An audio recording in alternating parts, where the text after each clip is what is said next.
Hello everyone. तो इस video में हमें पढ़ना था चैप्टर 6 से। चैप्टर 6 क्या बात करता है? Procedure relation to child in need of care and protection.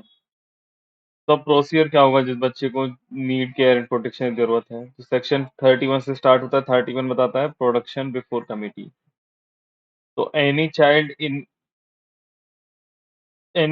Need care and protection में be produce before committee in the following person namely. तो कोई भी चाइल्ड कमिटी के समक्ष पेश किया जा सकता है। किन के द्वारा? तो इन पर्सन के द्वारा। या तो कोई एनी पुलिस ऑफिसर है, स्पेशल जुवेनाइल पुलिस यूनिट है, या एक designated child welfare police officer है, या कोई other any officer district protection child unit का, या फिर कोई इंस्पेक्टर अपॉइंट किया गया है लेबर लॉ में for the time being in force. अब देखते हैं इसमें कोई अमेंडमेंट है क्या। तो इसमें अमेंडमेंट अभी नहीं है। हाँ, तो इतने लोगों के द्वारा अगर वो पे पेश किया जाता है, या फिर कोई पब्लिक सर्वेंट जो है, या चाइल्ड सर्विसेज हैं, या वॉलंटरी, या कोई नॉन गवर्नमेंटल ऑर्गेनाइजेशन मतलब एनजीओ है, या कोई एजेंसी है जो कि रिकॉग्नाइज्ड है स्टेट गवर्नमेंट के द्वारा।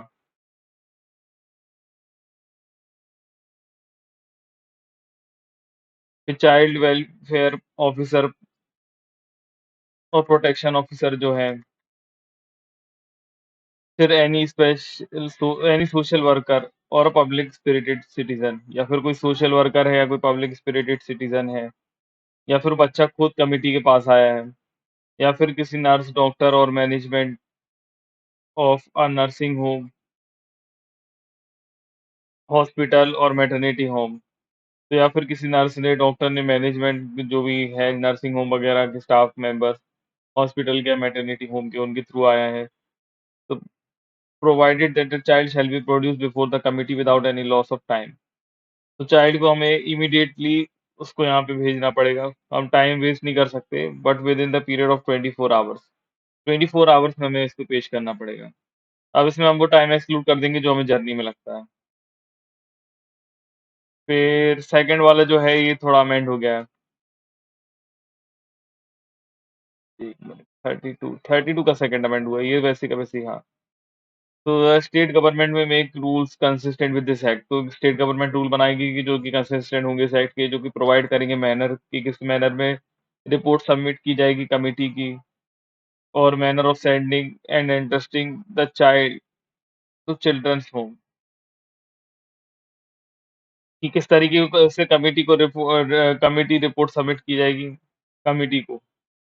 तो सबसे पहले स्टेट गवर्नमेंट इसके बारे में रूल बना सकती है। दूसरा कि the manner of sending and interesting the child to children's home. तो चिल्ड्रन होम में उसको किस तरीके से इंटरेस्ट करेंगे, सेंड करेंगे, भेजेंगे मतलब। और fit facility of fit person as the case में पीरियड ऑफ इंक्वायरी, इंक्वायरी के पीरियड में।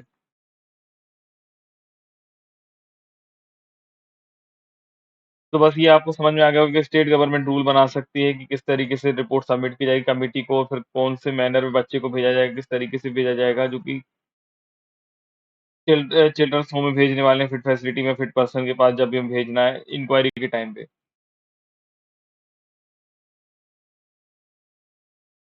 फिर सेक्शन 32 बताता है mandatory reporting regarding the child found separated from guardian.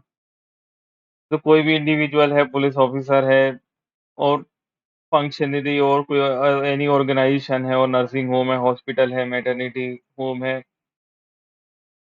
who wi- who or which finds take charge or handed over a child who appears to be claimed to be abandoned or lost। तो इनके पास कोई बच्चा आया है, या तो किसी ने दिया है उनको चार्ज, या उनको मिला है, किसी ने हैंडेड ओवर किया है, वो बच्चा लग रहा है कि वो अबेंडेंड है, लॉस्ट है, और child appears to be claim to be orphan without family support, shall without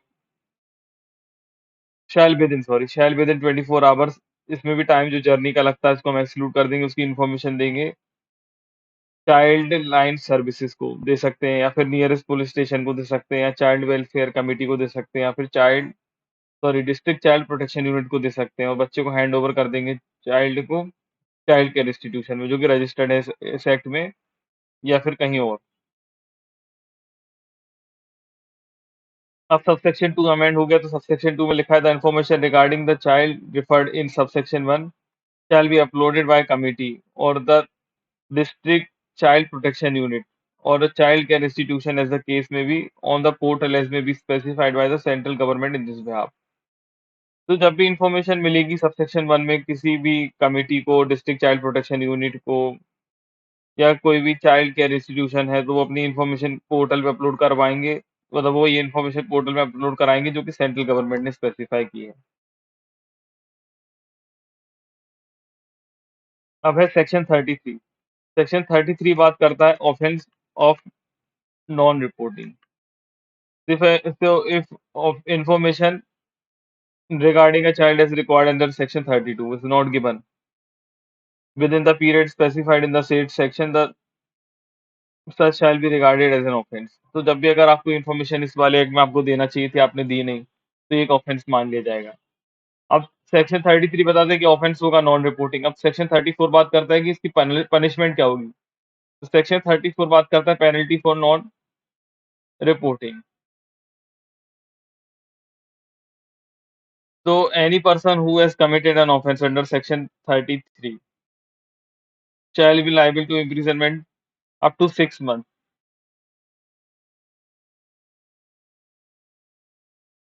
तो 6 मंथ का उसको इम्प्रिजनमेंट होगा और फाइन होगा 10,000 रुपीज का, या दोनों भी हो सकता है। तो 6 मंथ का इम्प्रिजनमेंट होगा, फाइन होगा, मतलब या तो 6 मंथ का इम्प्रिजनमेंट या तो फाइन या दोनों। तो फाइन होगा तो कितना, 10,000 रुपीज तक। अब सेक्शन 35 बात करता है सरेंडर ऑफ चाइल्ड। तो a parent or guardian who for physical, emotional and social factor beyond their control wishes to surrender a child shall produce the child before committee।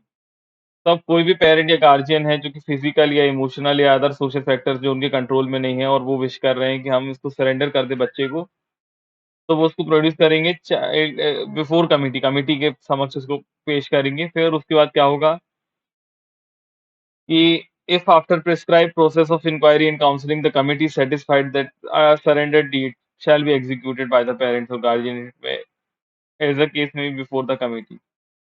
तो अब अगर कमिटी इंक्वायरी और counselling करने के बाद committee satisfy हो जाएगी कि सरेंडर डीड जो है वो हमें एग्जीक्यूट करना चाहिए पेरेंट्स के लिए, तो पेरेंट और गार्जियन को कर देगी ऐसा केस में भी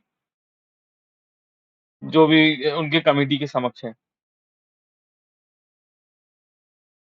अब देखिए जो भी पेरेंट्स और गार्जियन है जो बच्चे को सरेंडर कर रहे हैं उनको हम देंगे 2 हफ्तों का 2 मंथ का समय भी देंगे। तो शैल बी गिवन, यहाँ पे शैल है मतलब मैंडेटरी है, shall given 2 month time to reconsider their decision. तो वो अपने डिसीजन को इसके अंदर वो अगर रिकंसीडर करना चाहे तो वो कर सकते हैं।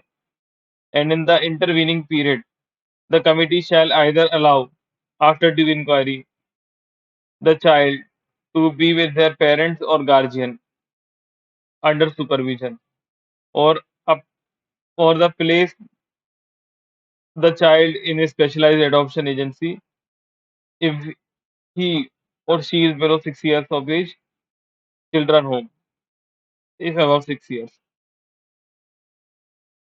तो कभी भी अगर पेरेंट्स और उन्होंने कुछ मतलब पेरेंट और गार्जियन ने अगर कोई बच्चे को सरेंडर किया तो उनको 2 महीने का टाइम दिया जाएगा कि वो रिकंसिडर कर पाए अपना डिसीजन, और उस समय जितना भी यहाँ पे बीच में इंटरवीनिंग पीरियड है उसमें या तो वो ड्यू इंक्वायरी करा सकते हैं। तो उसमें फिर इंक्वायरी के दौरान वो या तो बच्चे को पेरेंट्स या गार्जियन को दे सकते हैं, लेकिन उनको सुपरविजन मतलब उनके ऊपर थोड़ा नज़र रखी जाएगी, या फिर कोई अदर प्लेस में भेज सकते हैं जैसे कि स्पेशलाइज्ड एडॉप्शन एजेंसी भेजेंगे अगर बच्चा 6 साल से छोटा है, और अगर 6 साल से बड़ा है तो चिल्ड्रन होम में भेज देंगे।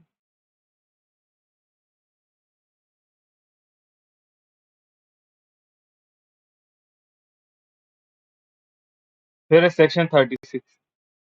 तो सेक्शन 36 में है on production of a child और receipt of a report under section 31 the committee shall hold inquiry in such a manner as may prescribed and the committee on its own or on report from the other person or agency specified in subsection 2 of section 31, it may pass an order to send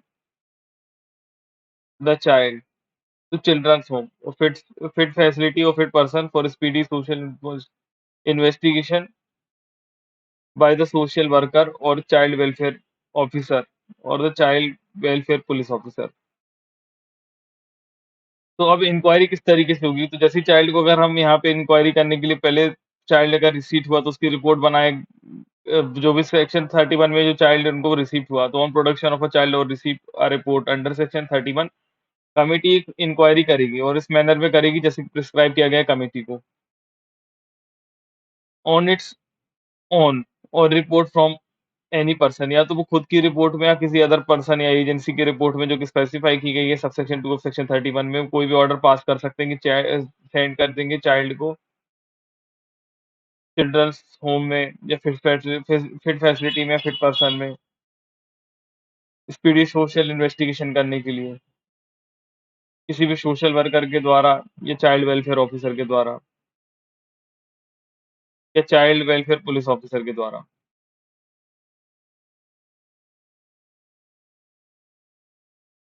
अब देखिए provided that में लिखा है कि all the child और provided that all the children below the 6 years of age who is orphan surrender or appear to be abandoned shall be placed in a specialized adoption agency where available। तो हमें हमेशा याद रखना है कि जब भी कोई बच्चा 6 साल से छोटा है और या तो वो ऑर्फन है, सरेंडर्ड है या अबैंडन्ड है तो हम उसको स्पेशलाइज्ड एडॉप्शन एजेंसी में ही भेजेंगे जहाँ तक वो अवेलेबल है।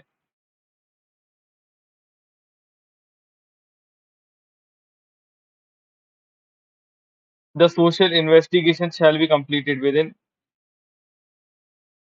15 days so to enable committee to pass the order within 4 months from the first production of child।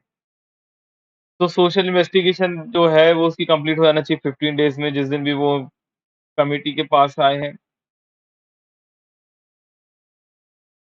तो कमिटी जो है 4 मंथ में फिर उसका कोई भी डिसीजन पास कर सके, ऑर्डर पास कर सके। तो सोशल इन्वेस्टिगेशन रिपोर्ट 15 दिन में कंप्लीट हो जाना चाहिए। उसके बाद फिर कमिटी 4 मंथ में ऑर्डर पास कर सकती है इससे रिलेटेड। फिर प्रोवाइडेड दैट में लिखा हुआ है for orphan, abandoned and surrendered children the time for completion of inquiry shall be specified in section 38। लेकिन अगर ऑर्फन, अबैंडन्ड और सरेंडर्ड चिल्ड्रन है तो उसकी इंक्वायरी इंक्वायरी ऐसे कंप्लीट होना चाहिए जैसे 38 सेक्शन में दिया हुआ है।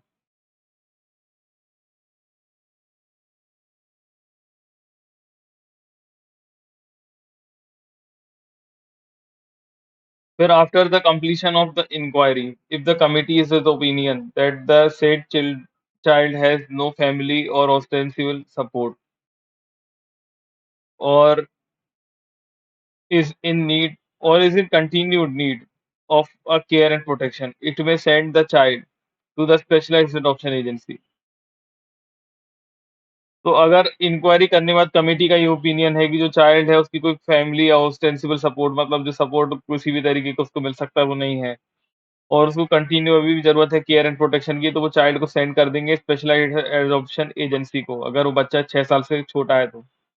और चिल्ड्रन होम में या फिट फैसिलिटी या फिट पर्सन फॉस्टर फैमिली में भेज देंगे, जब तक उसको सूटेबल मीन्स ऑफ रिहैबिलिटेशन नहीं हो जाता, जब तक उस चाइल्ड के लिए, तब तक उसको प्रिस्क्राइब जैसा कि हो और till he attains the age of 18 years.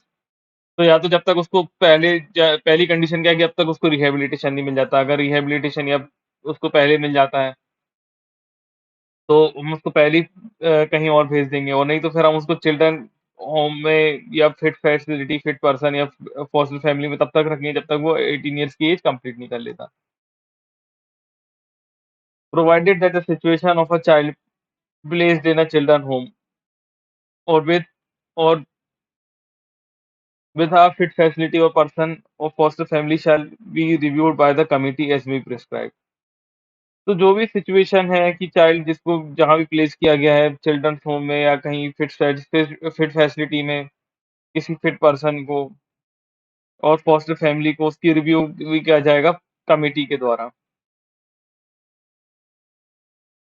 अब जो कमिटी है वो अपनी रिपोर्ट भी सबमिट करेगी, क्वार्टरली रिपोर्ट सबमिट करेगी कि किस तरीके से उसने डिस्पोज किया, क्या नेचर है केसेस का और कितने पेंडेंसी ऑफ केसेस हैं। डीएम को ये बात बताएंगे, वो डीएम को अपनी रिपोर्ट सबमिट करेंगी कितना क्वार्टरली और नेचर ऑफ डिस्पोजल बताएंगी, पेंडेंसी ऑफ केसेस बताएंगी डीएम को, जैसे कि मैंने प्रिस्क्राइब किया है कि वो इससे रिव्यू कर सके पेंडेंसी ऑफ केसेस के बारे में। फिर after the review under subsection 4 the district magistrate shall direct the committee to take necessary remedial measures to address the pendency and if necessary and send report of such reviews to state government who may cause the constitution of additional committee if required। तो जब review हो जाएगा subsection 4 में जो report आई थी तो जो उसके बाद जो डीएम थे वो डायरेक्ट करेंगे कमेटी को कि वो सारे नेसेसरी रेमेडियल मेजर्स ले और एड्रेस करेगी पेंडेंसी को जो कि नेसेसरी है। मतलब ये डीएम बता सकते कमेटी को कि उनको क्या-क्या आगे रेमेडियल मेजर्स लेना चाहिए मतलब करना चाहिए या फिर मतलब पेंडेंसी जो उनकी सूट्स हैं उनको कम करने के लिए और कुछ नेसेसरी वो रिपोर्ट ऑफ रिव्यू भी सेंड कर मतलब वो फिर उसके बाद उनको अगर नेसेसरी लगता है तो वो सेंड करेंगे एक रिपोर्ट रिव्यू की स्टेट गवर्नमेंट को who may cause the constitution of additional committees if required. फिर उसके बाद क्या है कि वो स्टेट गवर्नमेंट को ये अपनी रिपोर्ट सबमिट कर देंगे और फिर स्टेट गवर्नमेंट चाहे तो वो एडिशनल कमिटी भी एस्टेब्लिश कर सकती है अगर उनको ऐसा लगता है तो।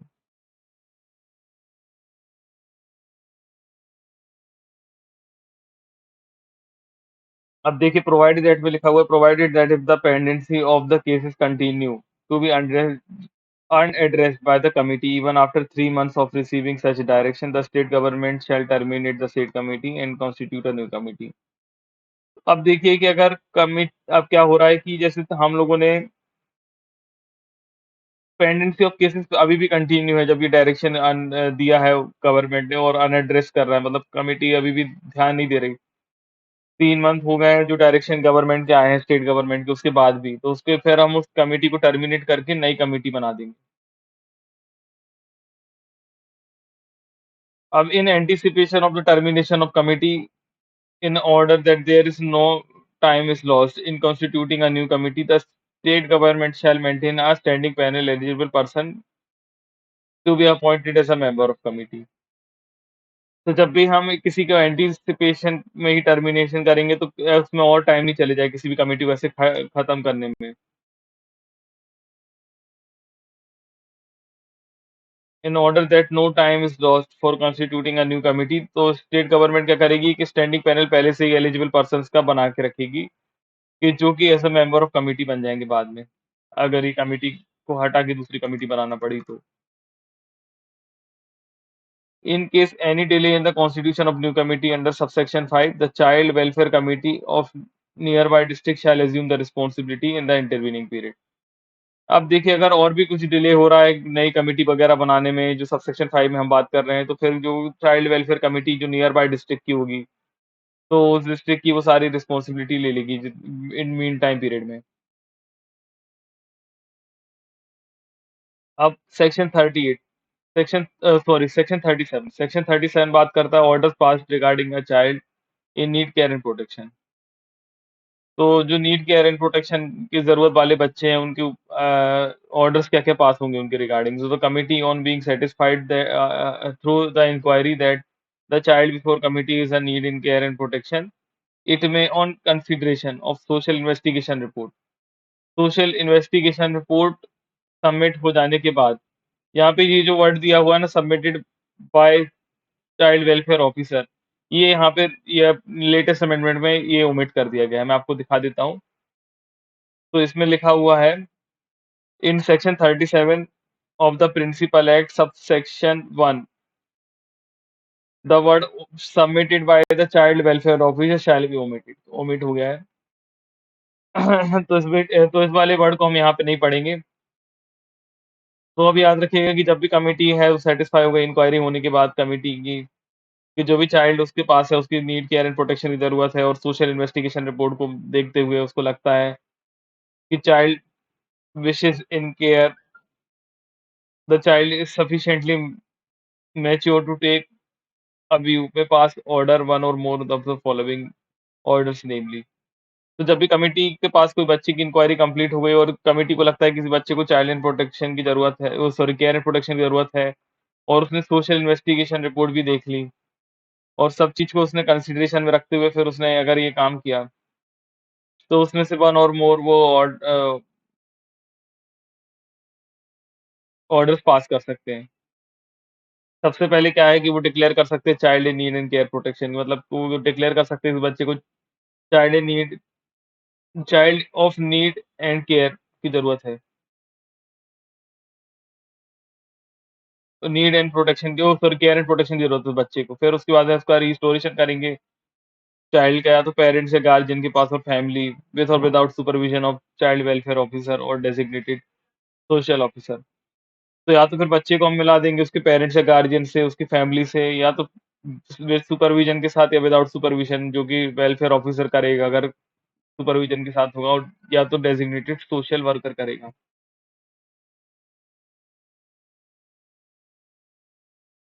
फिर उसके बाद है placement of a child in children's home or fit facilities or specialised adoption agency for the purpose of adoption of long term or temporary care, keeping in mind that the capacity of the institution for housing of such child, either after reaching the consi- conclusion that the family of the child cannot be traced, even or even if treat the restoration of child to the family is not the best interest of the child.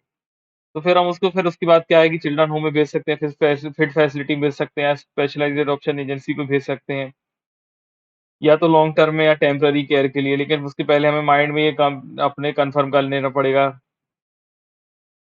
कि institution की capacity क्या है children को रखने के लिए।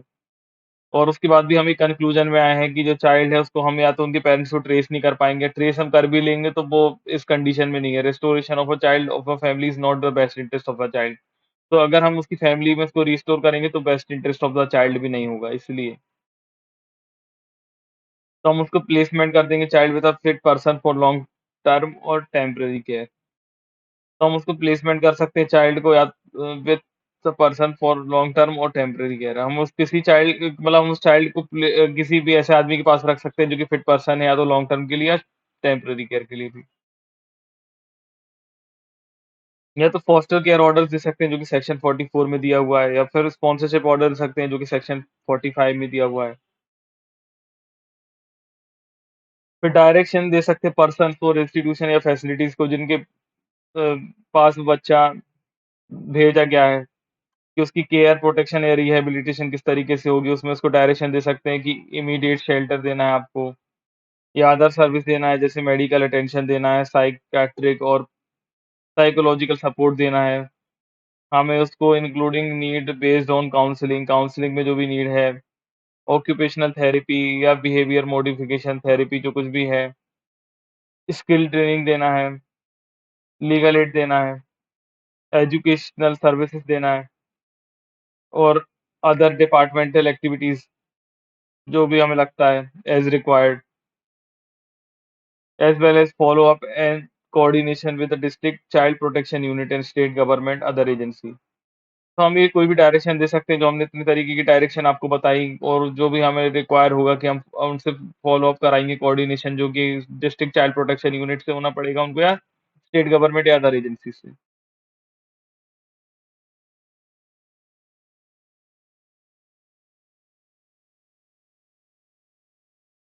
फिर हम उसको डिक्लेयर भी कर सकते हैं कि चाइल्ड फ्री है for adoption under section 38। Section 38 में फ्री फॉर एडॉप्शन भी है। और कमिटी या तो और भी ऑर्डर पास कर सकती है, may also pass orders for declaring a fit person for foster care. Foster care के लिए हम उसको फिट पर्सन डिक्लेयर कर सकते हैं, या हम getting care support under section 46 of this act. तो अगर हम उसको केयर सपोर्ट भी देना चाहें तो हम सेक्शन 46 इस एक्ट में दे सकते हैं। और अगर हमें अदर ऑर्डर लगते हैं रिलेटिंग अदर फंक्शन, तो वो भी हम इसमें यहाँ पे प्रिस्क्राइब कर सकते हैं। अब सेक्शन 38।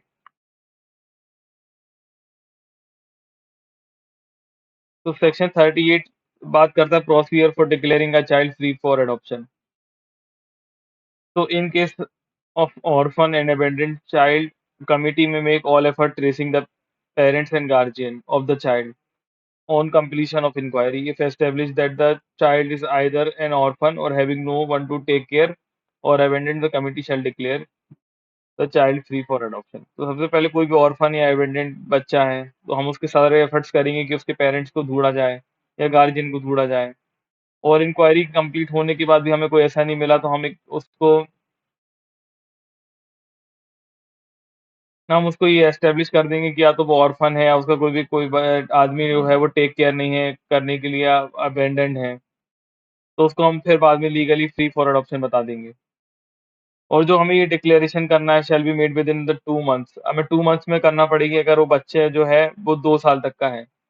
मतलब 2 साल तक का अगर बच्चा है तो हमें उसकी जो डिक्लेरेशन है वो 2 मंथ में ही करना पड़ेगी। अगर वो 2 साल से बड़ा बच्चा है तो 4 मंथ में कर सकते हैं।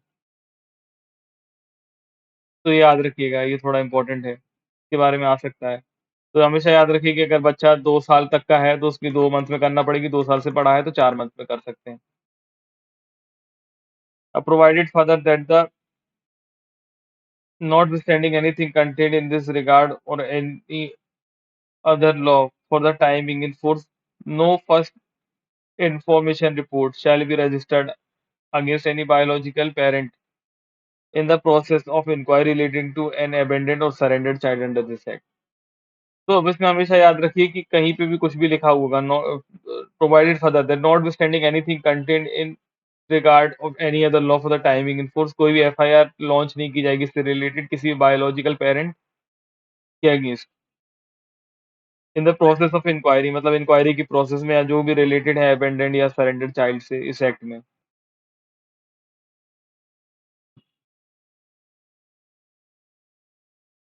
अब देखिए इसके बाद है in case of surrendered child the institution where the child has been placed by the committee on the application of surrender shall bring the care before the committee immediately on completion of period specified in section 35 for declaring child free for adoption। तो अब जब भी इन case of surrendered child है तो institution care में हम child को वहां पे प्लेस कर देंगे ऑन एप्लीकेशन फॉर सरेंडर, जैसे हमें सरेंडर की एप्लीकेशन मिलती है कि उस बच्चे को वहां पे केयर मिले। तो कमेटी जैसे ही ये रिपोर्ट कमेटी क्या करेगी, जैसे ही कंप्लीट हो जाती है इमीडिएटली उसको कंप्लीशन होने के बाद क्या करेगी, वो जो भी पीरियड स्पेसिफाइड है सेक्शन 35 में उसको डिक्लेयर कर देगी कि चाइल्ड फ्री फॉर अडॉप्शन है। अब इसके बाद है not standing anything content in any other law for the timing in force, किसी भी जगह कुछ भी लॉ, किसी भी लॉ में कुछ भी लिखा हो, जो भी चाइल्ड है मेंटली रिटार्डेड है, जिसके नहीं सॉरी जो भी चाइल्ड है जिसके पेरेंट्स हैं मेंटली रिटार्डेड पेरेंट्स हैं, और unwanted child of a victim of sexual assault, या फिर वो चाइल्ड अनवांटेड है क्योंकि जो उसकी मदर है वो विक्टिम है सेक्सुअल असॉल्ट की, सच चाइल्ड में be declared free for adoption bye the committee by following the procedure under this act. तो उसके लिए फिर वो प्रोसीजर फॉलो करेगा जो कि इस एक्ट में बताया गया है, कमिटी वो अलग प्रोसीजर फॉलो करेगी।